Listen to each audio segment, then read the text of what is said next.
natin to dito pa clockwise. Yan.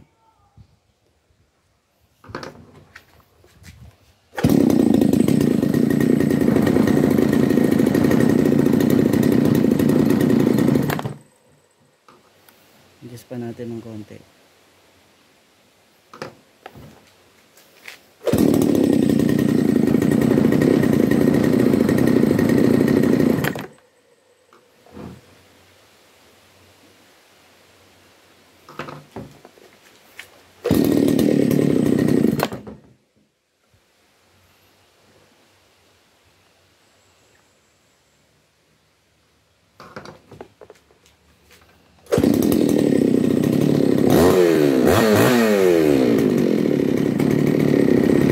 So guys, dito naman, ito yung sa low, yung butas na yan. Then dito naman sa high, kapag halimbawa nag-rev ka at parang walang power siya, parang namamatay siya, no? So dito lang i-adjust yan. Dito sa high. Ayan, no?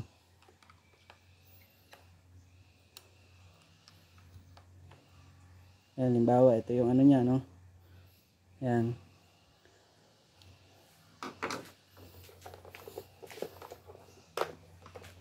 Saan ko lang to.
So guys, welcome back sa ating channel. Sa video na to ay i-share ko sa inyo kung paano natin i-check itong chainsaw.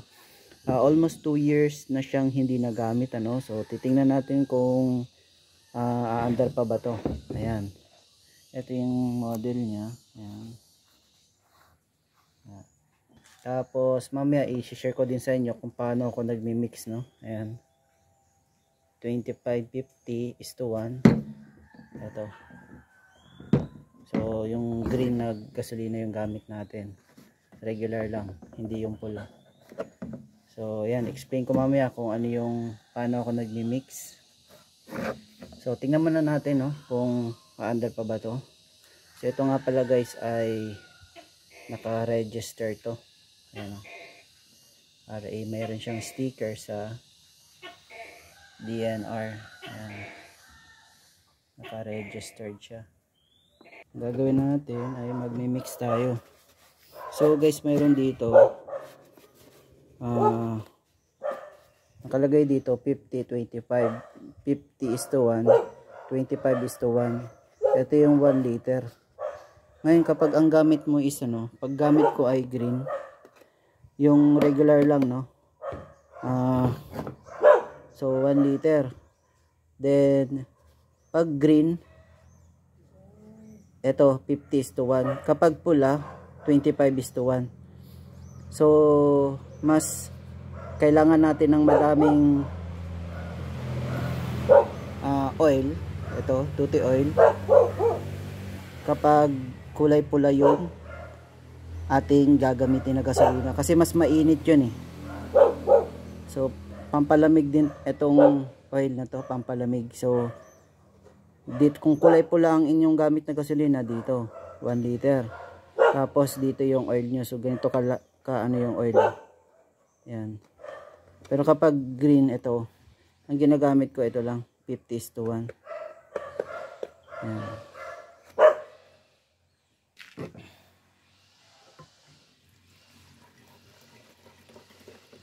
So yan guys, ito 1 liter na to, no.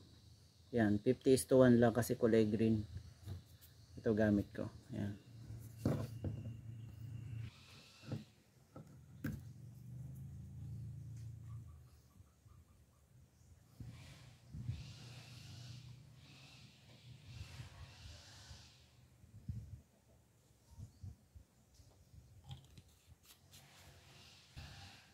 Guys, so 50:1.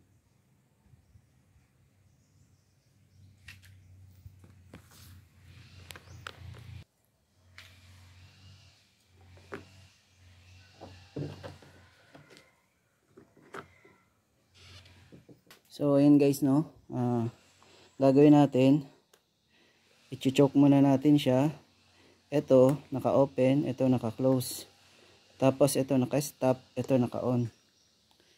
Tapos may adjustment yan dito sa kanyang carb, sa low speed at saka sa high speed, sa idle at saka sa high RPM. Ayan.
So namamatay siya, so adjust lang natin to dito pa clockwise. Yan.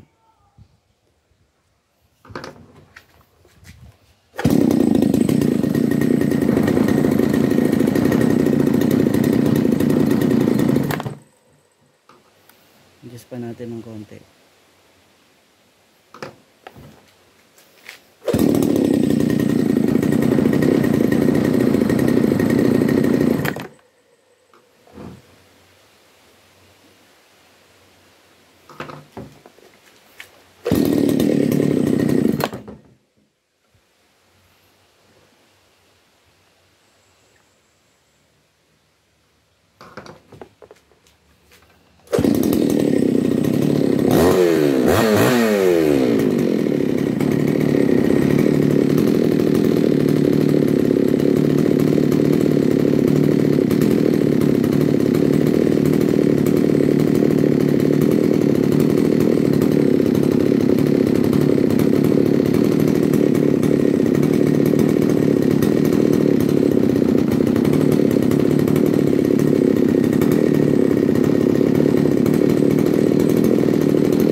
Ayan.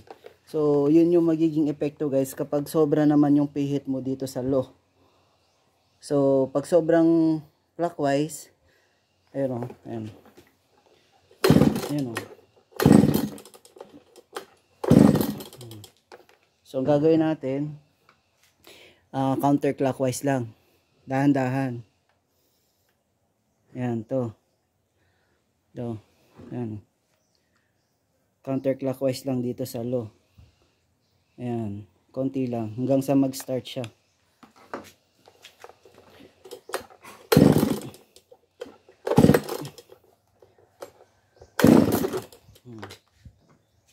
pa siya nag-start. So, pipihitin pa natin siya. Ayan.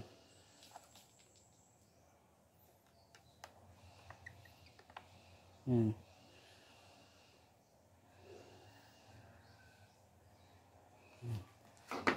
Bukan natin.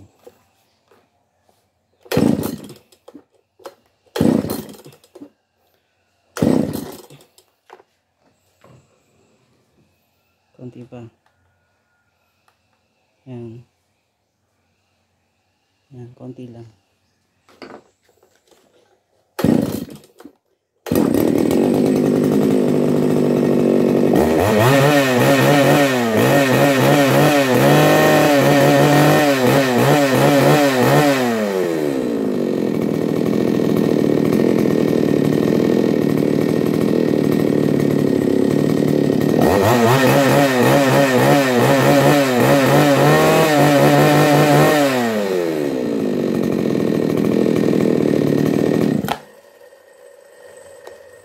Natin, subukan natin.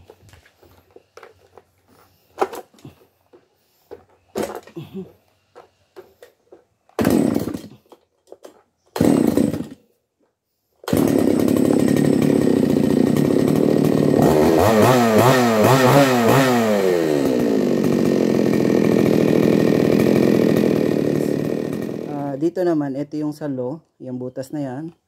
Then dito naman sa high, kapag halimbawa nag-rev ka at parang walang power siya, parang namamatay siya, no?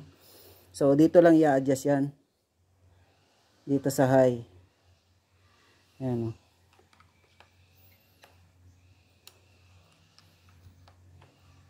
Ayan, halimbawa, ito yung ano niya, no? Ayan.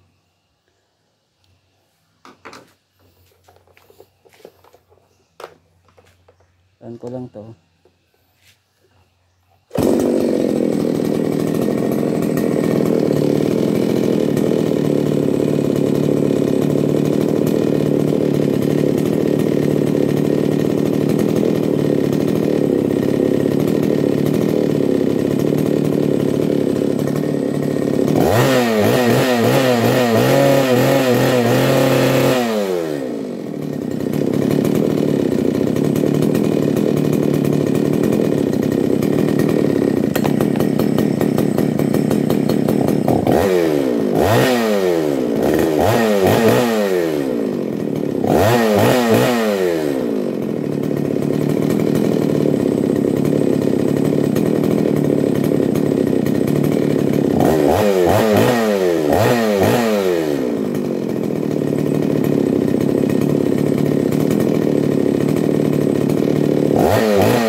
So, yun guys, no? Kapag counterclockwise, hanggang dito na siya, napihit natin siya, no? Counterclockwise. So, kapag nirev mo siya, para siyang kinakapos, no? Yung tunog ng makina, parang kinakapos, no? Nagaano siya, hindi maganda. Hindi siya matining. So, ibabalik ko lang guys, no? Ayan, ibabalik ko lang siya dito. Ayan, ibabalik ko lang siya diyan. Dito.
So, yun guys, no. Kapag ito nabutas, yung high, ito high yan. Ayan, high at saka low. So, high, low.